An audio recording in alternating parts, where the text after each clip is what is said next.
You're listening to the Ask Drone U podcast. You ask, we answer your drone questions. Whether you're here to turn your passion into profit or you simply fly for fun, we're a community of learners and teachers who aspire to achieve greatness. We are Drone U. Hey everyone, and welcome to another awesome episode of Ask Drone U. If you are listening to this show on iTunes, Spotify, wherever you hear the show, you're going to want to watch this show. So hop over to YouTube. Let's check it out, all right? Because you're not going to want to miss this crazy awesome background behind us. No, it is not a green screen or a Zoom background, all right? It is very real. It might become a Zoom background. Zoom may see this and say, that should be a background. But anyway, we're out here today. Today was supposed to be the fly-in.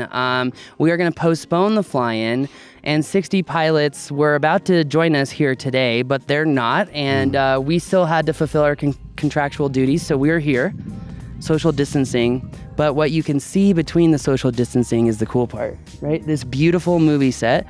You can tell they were still working on it because there's 2x4s back there. Yes, and a big trash can and quite a bit of other set equipment. I was trying to block the trash can with my big belly. So that was the goal. Your big Yeah, see, they can't see it through all this. Anyway. Well, it's there. I don't know if you can see it or not, but it's there. But anyway, because we don't have the internet or means to play you today's question, we got a question today about pricing your drone mapping jobs. And Rob, this is something I really wanted to touch on because I wanted to really discuss some of the basic principles of pricing jobs out because I think you know that. And then I kind of want to take the practical stance that says, I think we really need to ask ourselves, how much time are we really spending in processing and editing and sharing our deliverables rather than, flying? And so I want to go down this rabbit hole a little bit because a lot of people come to our mapping classes. We've got another live mapping class, which went over so well. I can't actually believe how well it went over and how cool it is to share your screen when you're flying and people can watch everything that's going on, which is almost better than in person. It's awesome, but we're going to have more of those, and you may want to join us for that because in these mapping classes, this question comes up all the time. How do you... Yeah, not even in mapping class, just in general. I think this is one of the most asked questions in our community, everywhere. All right, so let's hit the Rob business workbook here. Basic pricing. Basic pricing. Well, I think the most basic thing that comes to mind is to not lie to yourself as to how much time it's going to take, which you already alluded to, Paul, but I think that's one of the things that we do is sort of create a best case scenario for ourselves and for our client. And therefore, we don't really think through all of the time that it's going to take on all the ancillary elements of doing a job.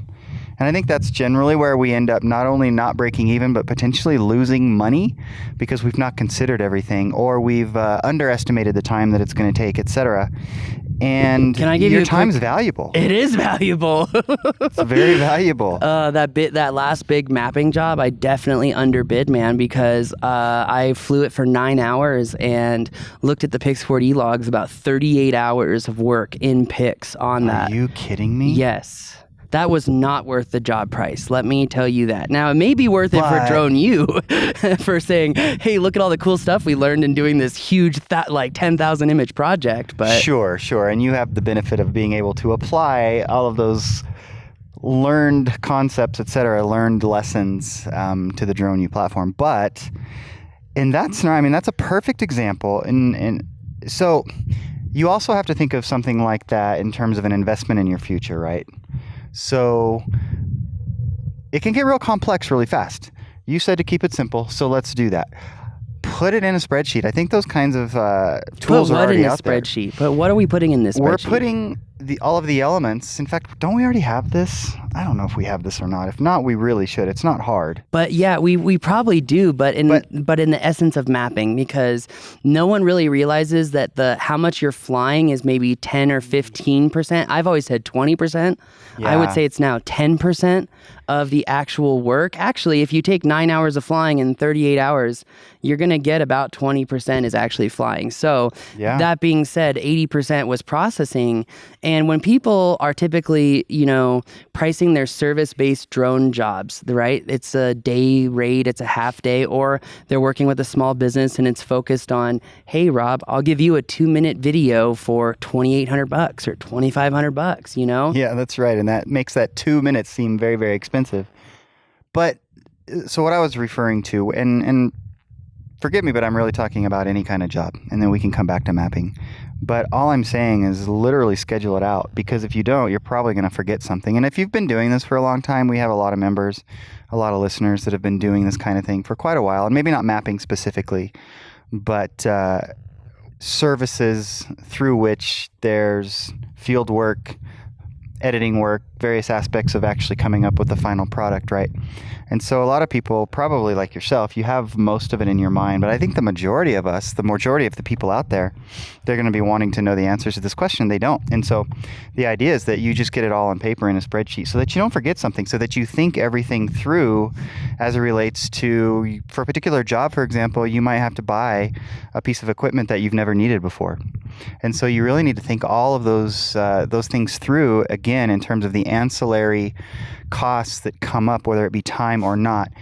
And then the other thing I think you start to do is you really start to, coming out of the job that you just had, that you just finished, start thinking about, well, how can I reduce costs, keep my pricing the same, but reduce costs, because it might not be something that I can reduce the time on, because it's just that kind of a job. Well, okay, can I take some of what I do and apply it, or have somebody else that can do it at half my cost or a third of my cost, etc.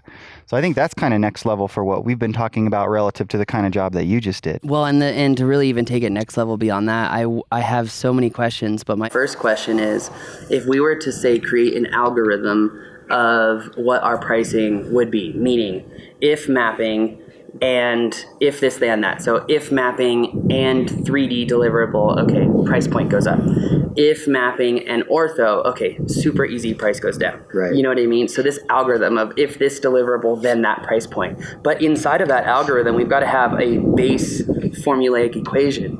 What is the amortization of our drone and our, I forget what Wakey of FDNY calls it, disposables, I think is what it's called, like SD cards, filters, things like that, right? So let's say $2,000 for the drone, okay, using a Phantom. Let's say $5,000 for our GPS solution, so we're at $7,000. And let's say consumables, let's just say we spend $1,000 a year, right? And if we're doing a mapping job, do we then take that basic engine formula of, okay, these are the costs that we've got to cover over the year? Do we add up those costs and then divide them by the number of months to see how much revenue we need to bring in each month to break even? And then say, okay, and then have a schedule of each deliverable. So if I'm doing a high quality 3D textured mesh for VFX, it's never going to be below $8,000. I'm never, ever, ever going below that price point ever again. I went from $3.47 an hour to probably $27 an hour. Oops. Yeah. But that's exactly the point. Yeah. That's exactly the point. And again, sometimes you just don't know what you don't know, especially when you're on the cutting edge. True. Right? And so there's a learning curve, and the learning curve is in essence a cost in and of itself. Mm-hmm. And so I don't know how you learn from me. Well, that's why we're here. I mean, we've said that from day one, that we want you to learn from our experiences, from our mistakes, and even from our victories, right? I mean, you can learn from all of that so that we can minimize the time that you have to put in and the expense that you have to put in to get to the same place. But to answer your question, yeah, I mean, that's exactly what one can do. That's what we could do. We haven't done that yet. So essentially what you're describing, and we do, by the way, go into this in the business class, the concepts that you're referring to, not in a ton of depth. I would like to at some point, but so there's actually, obviously, I think most people know that I'm a CPA, right, Certified Public Accountant. There's also something called a CMA. At least I think that's what it is. It has been so long. That might not be the actual acronym, but it's essentially Certified Managerial Accountant. I'm a CDP. A certified drone pilot. Self-proclaimed.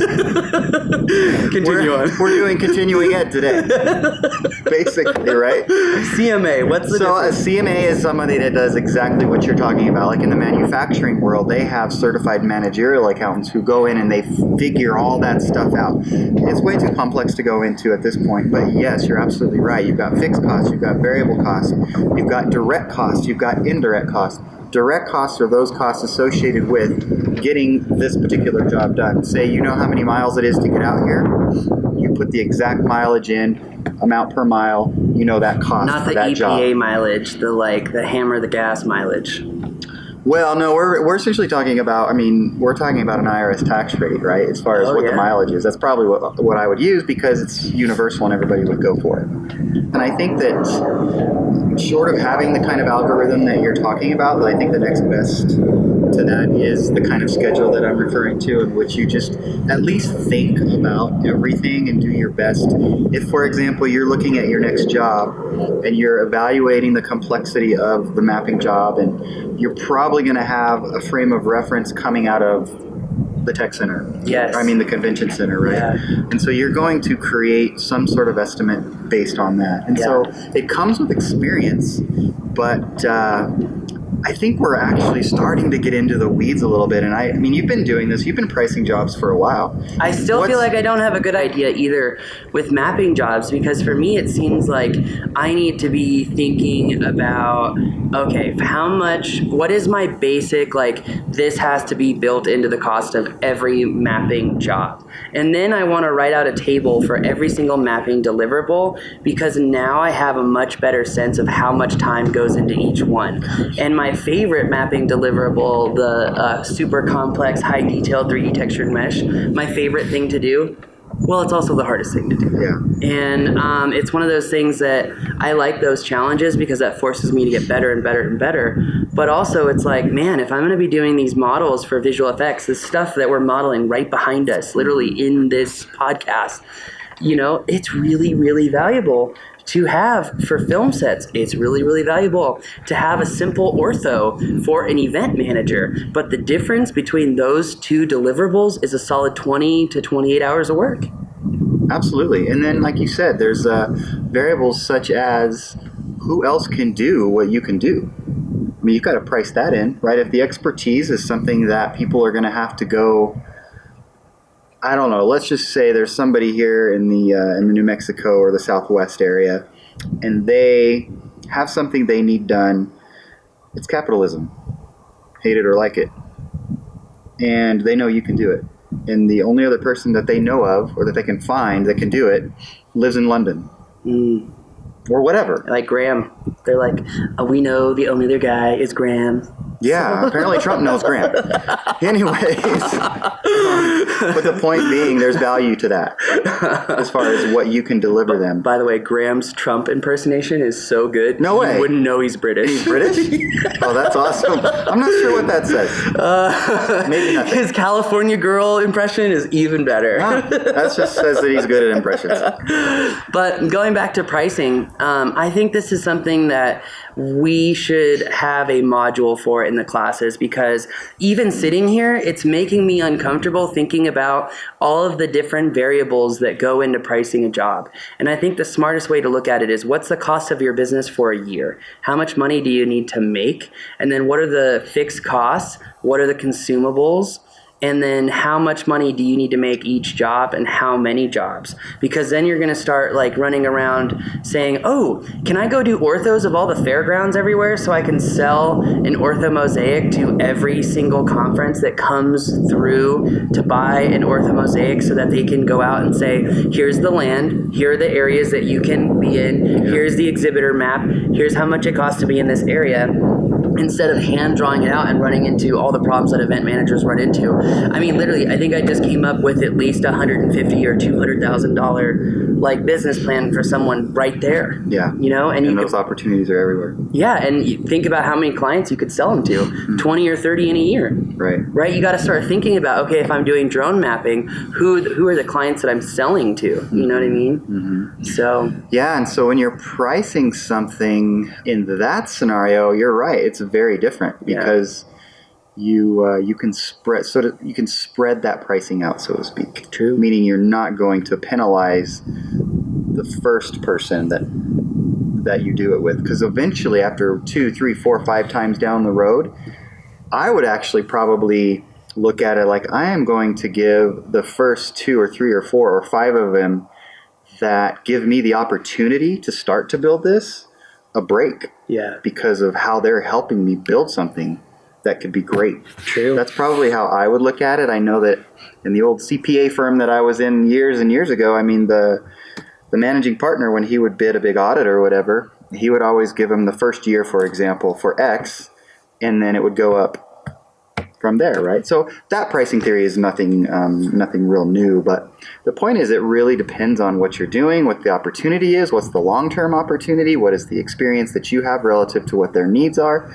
There's a lot that goes into it. Mm-hmm. So I am afraid that we're going to get to the end of this and have not answered the question at all. I was just sitting here thinking about that. I'm like, can I give someone, like, okay, if you were to go out and create an orthomosaic for a conference, not a conference center, that's the wrong word, for now the term is escaping my mind and I just said it. The fairgrounds. So let's say you go out and you map a fairground, right? What could you charge for an orthomosaic of the fairgrounds? Are you talking about the entire fairground? Mm-hmm. Okay. But remember, I would use Pix4D React. I wouldn't use Pix4D Mapper. So my sunk cost into the software is now $40 instead of $300. Yeah. Right? So my drone, I know it's only going to take 15 or 20 minutes to fly it. Right? I know I'm going to have to probably go on an early morning or late afternoon when no one is there to go do it. Sure. So, and then I think about, well, how many times can I sell that over, right? And do I even need permission from these people to fly over them? 9 times out of 10, no. Now, it is a good idea to work with these event managers because they're going to send you business. You build that relationship and they're going to be like, hey, we got a new conference in. Yeah, send them the maps. You know what I mean? Yeah. And then you could even give him commission for every single client he sends you, a nice little kickback. Thank you very much. I don't know if that's legal. I think it is because it happens all the time. My perception is that it is because I see it happening all the time, but I don't know if it is or not. I think if it's done above board, it probably is. Okay. What you're describing. Okay. A trackable system, etc. Yeah. Contractual. Yeah. Anyway, long story short is these people could help you sell your maps. And let's say you were to sell that orthomosaic for $1,500, right? Took you 20 minutes to fly it, probably 2 hours total that day. And then it took you maybe 30 minutes to run the ortho. Now, this would not be a geo-referenced ortho, right? We're talking about event managers, okay? So I just pulled the whole GPS part of this equation out of the equation. And this is why I think it's so important to have the algorithm of deliverables, right? What is the deliverable? And then say, okay, if we have an orthomosaic, it's 1,500. How big of an area is that going to cover? 3 acres, okay? Okay, what if it's 10 acres? $2,000.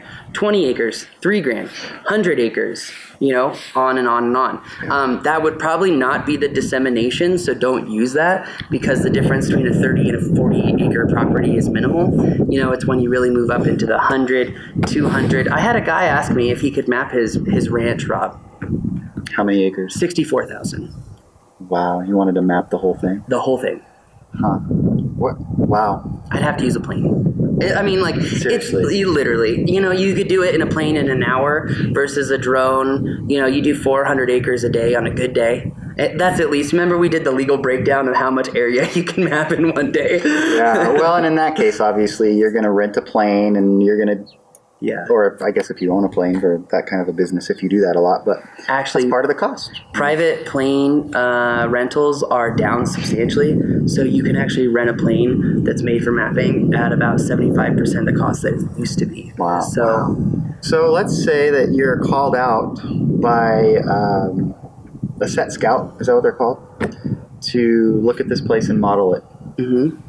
What are you going to charge for this? That's something that I feel like is a class in itself because I've learned something from this being mapped. Okay. And I've learned because they're now using it from department to department to department, which is a different licensure. That's what's going to get me this time, right? Because I say it's a different license for each client, right? Gotcha. So the client, we can't name the company, don't name the company. Right. The client is enormous. they have multiple departments within the business. So the lesson learned here is I would have my standard price, right? And then I would say, now, if you're going to use this for location scouting, the price is A. If you want to use this for VFX, the price is B. If you want to use this for shot composure, these are 3 different departments now. And I'm happy to give you a discount on the map, but it's like selling to 3 different clients. Yeah, and that's a good point. And selling this to someone in the business is not going to be hard. But if they do not see the confidence in your eyes and in your face while you're trying to sell your product, bet your butt you're going to get half of what you wanted. Yeah. This is an industry that will eat you alive unless you're like, no, I'm standing my ground. I have nothing to be afraid of. Stop trying to make me fearful. And then they stop. And then it's like, green grass and roses. And then once you've gained that respect from them, then it's almost like a callus. They can take it from then on, right? Exactly. They can do it. Huh. And that's why everyone gives each other crap on set. So, okay, what are we going to come out of this podcast with then? I think that they can create non-geo-reference orthomosaics for event managers for $1,500 to $2,000 a pop for about 3 acres. Event managers. So conference managers. People don't understand how big the conference training industry is. Mm-hmm. And now you would need to be careful in selling that ortho, because this is not for conference centers, right? This is not for indoor buildings. This is for outdoor spaces. Yeah. So like something like this, like an amusement park, something like that. Yeah, totally. Cool. Well, I think it is a great endeavor for us to actually and finally get some sort of spreadsheet, algorithm, set of algorithms, whatever, for exactly what you described. Yeah. So we have about an hour and 15-minute drive home from here, so maybe we can bust it out. I was sitting over here like, how the hell are you ever going to get that done? And then you're like, well, we could do it right after this. And I was like, maybe, yes, we could. At least get the data for it. Yeah. Well, on that bombshell, that is going to do it for us today. We wanted to bring you really to the Drone U fly-in location. We are going to still have the fly-in at this location. Why? It is just way too cool. It is super cool. It is also just an amazing area to get great shots, to showcase your skills, close proximity skills, complex close proximity. There's so much that you can do here. It's crazy. So before Rob gets too sunburnt and before I do too, we're going to call it a day here. But we do appreciate you joining us and you supporting us through this whole coronavirus pandemic. It has been a lot of fun, frankly. The Drone U community, I've been engaging a lot more.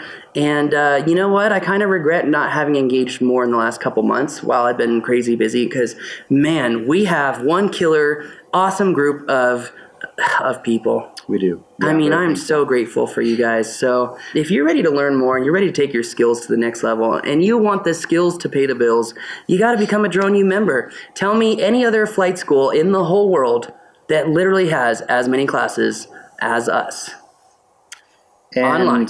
On that note, let's just tell people, we haven't publicized this very much, but we are running the 3 months for $107. Oh, we're going to do that for everyone? I thought so. What were you thinking? Well, maybe we should just keep it to the podcast right now. Okay. So let's go ahead. Let's keep this podcast listeners only. Okay. Because then that gives them a reward for listening to the podcast. Sure. So we're going to give you access to all of our classes. That's all the drone mapping series. That's Vic's aerial photography class. That's the Don't Crash course. This is the advanced aerial videography class, cinematography class, solar inspections, cell tower inspections. Literally not everything, but a lot. All right. Now, we on the webinars have been offering a special, and I guess Rob is feeling really nice today because he's going to be offering it to you as well. So you can get 3 months of access to Drone U, because in 3 months, hopefully this pandemic will be over if everyone stays home. And in 3 months, you'll have, if you deep dive, you'll have a lot of knowledge to go out and go make some money and have fun doing it, which is the more important part. So, with all that said, 3 months of Drone U, it's typically $47 a month. We're giving that to you for $107 a month. So get your $107, renew your $107, learn drone mapping, aerial photography, and videography. But these are not low-level bullshit courses. These are extremely deep, and very practical. That's what we are known for. Theory is one thing, but if you don't know how to apply it, it's useless. That's why you come to Drone U. All right, I'm off my high horse. Rob, you're a really nice guy. Grateful to be here. And we will see you at the next Drone U fly-in here at this beautiful location. My name is Paul. My name's Rob. This is Ask Drone U.